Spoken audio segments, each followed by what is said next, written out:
Glória a Deus, glória a Jesus. Vamos para a segunda parte aqui de 1 Samuel, introdução, né?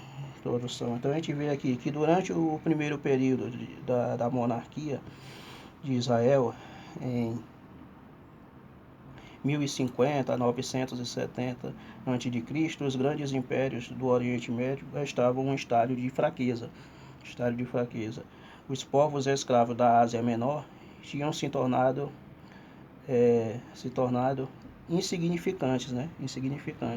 A Síria estava em declínio, né? E o Egito estava enfraquecido pelos conflitos internos. Ele estava tendo problema com eles mesmos, interno, né? Problema nele, né? Liderança, essas coisas. Os filisteus continuam a maior ameaça contra Israel durante este período.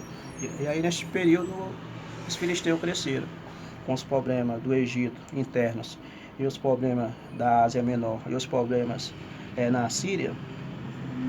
E como essas potências estavam em declínio, estavam em fraqueza, os filisteus cresceram, se tornando assim uma das maiores potências mundial da época. Mas como que eles cresceram? Vamos ver. As habilidades que eles possuíam para lidar com o ferro deu-lhe uma decisiva vantagem militar e econômica. Quer dizer que militar e economicamente eles eram maior, né? O poder econômico dele era o maior, né? Então, economicamente falando, eles eram maior do que o povo de Israel, né? Economicamente e militarmente também. Eles tinham muito mais soldados, equipamentos militar que eles tinham, porque naquela época eles lidavam com ferro, com bronze, com ouro e com a prata, né? Pode ver que os escudos de Golias era tudo de metal. Então eles lideravam metal naquela época, né? Metal, né? Isso, os equipamentos de Golias era tudo de bronze, era então era tudo.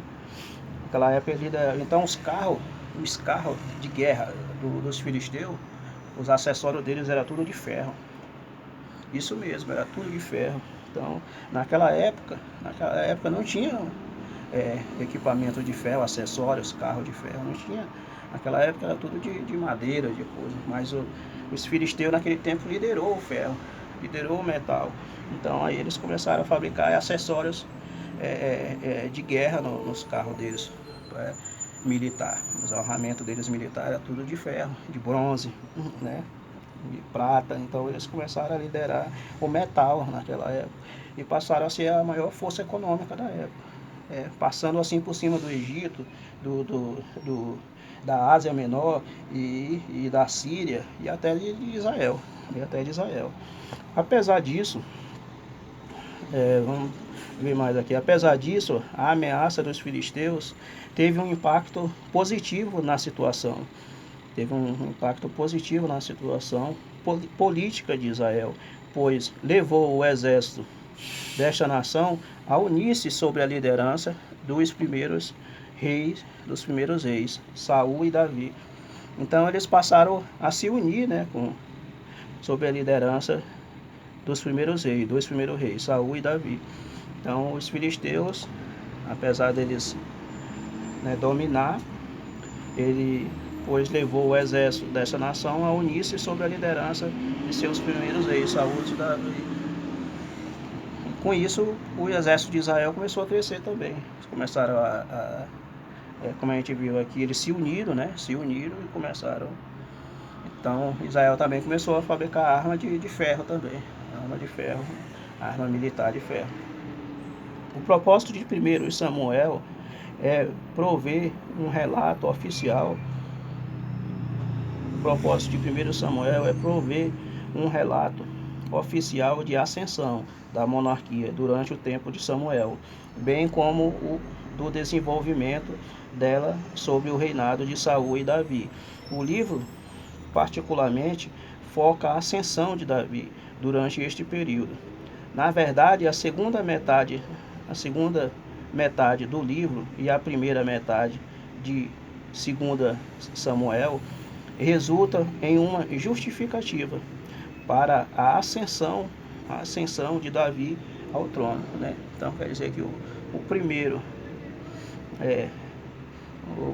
e o segundo e a metade do livro e a primeira metade do segundo livro de Samuel resulta em uma justificativa para a ascensão de Davi ao trono. O que é justificativa, né? É algo, por exemplo, você vai trabalhar e você diz, você liga para o seu patrão e antecipa, hoje eu não vou poder ir, mas amanhã eu estou aí, eu já não vou poder ir, porque, né? Então você justificou a sua ausência, né? Você justificou. Então o capítulo 1, o capítulo 2 é uma justificação ao trono de Davi, né? Davi ao trono de Israel. Então esse é o estudo, né? E primeira da segunda parte de introdução. Agradeço a oportunidade em nome de Jesus Cristo, né? Que Deus abençoe. Que Deus abençoe a todos. Amém.